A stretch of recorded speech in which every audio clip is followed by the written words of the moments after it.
欢迎来到新兴消息频道，请订阅频道，所以大家不要错过当天最热门的新闻。我们今天的时事通讯包括以下内容：幸福到万家收官，好家伙，这是我今年所看最离谱的大结局。郑晓龙执导的大剧《幸福到万家》成功在暑假档杀出重围，收视出现实时收视最高点破1的情况，热度更是居高不下。女主赵丽颖以精湛演技得到了诸多观众的认可，唐岑、曹征、罗晋等实力演员出圈，也是收获了不少好评。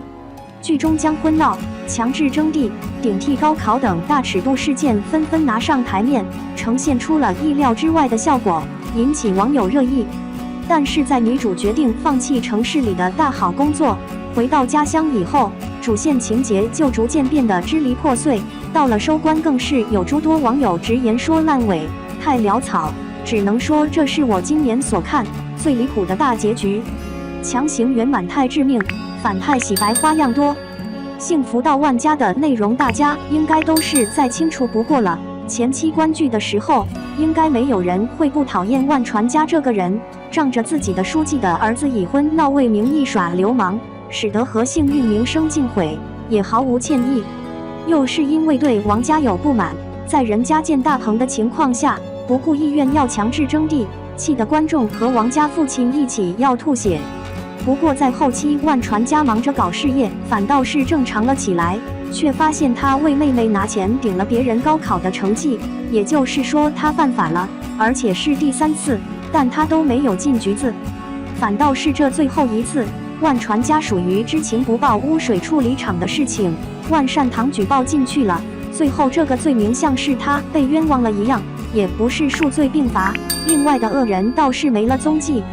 还有他的妹妹万传美，大家应该都知道，被人发现他顶替名额以后，万传美回到家里，以上吊威胁，不想让父亲把这事弄得人尽皆知，自己也认识不到错误。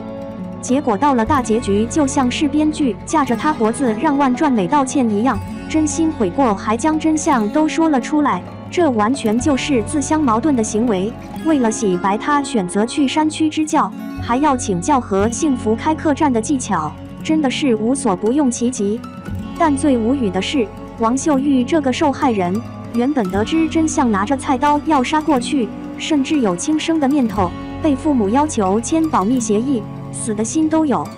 后来当了网红以后，这个王秀玉说话就不正常了，表示自己被黑没关系，可是传美出事咋办啊？好家伙，受害人担心起加害者了，这简直是被 PUA 的最高级别。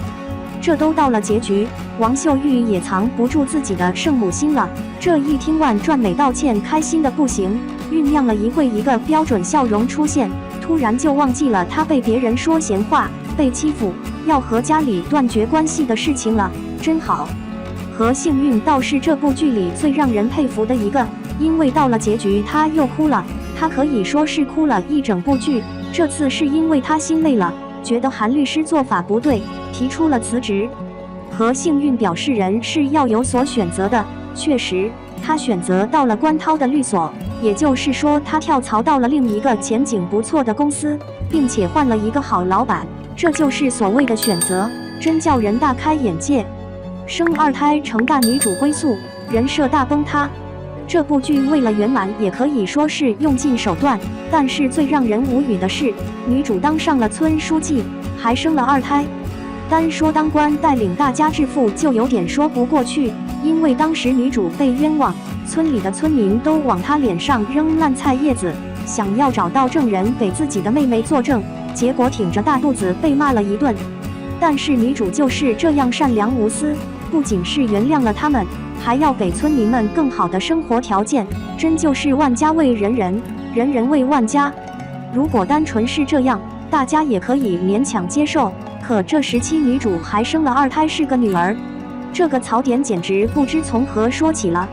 最浅显的一层可能就是王庆来被踢中过要害，能力仍然健全，让人怀孕是有些意外的。而女主她第1次生孩子大出血，差点就没命了，然后还敢生，这2人的勇气也是令人叹为观止。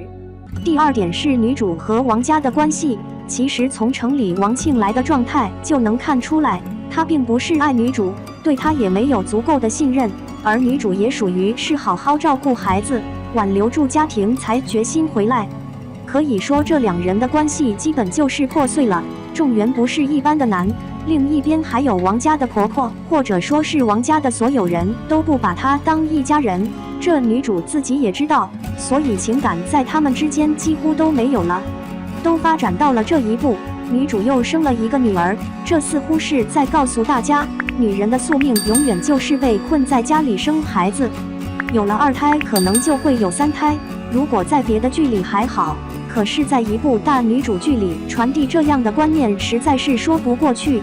眼看着网友之间的争吵愈演愈烈，编剧也不得不出来发声，自己说这是一部充满遗憾的作品，因为原来的走向里，女主和王庆来离婚，打官司给王秀玉讨回了公道，自己拿回了孩子抚养权，并且当选了村主任。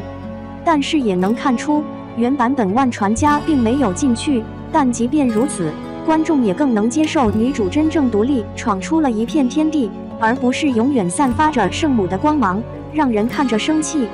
总而言之，《幸福到万家》这部剧成功之处在于真正调动了观众的情绪，看着人物的境遇会生气或是高兴，但看到这样离谱的结局，只能表示对一些不可抗力的无奈。那么你满意这部剧的结局吗？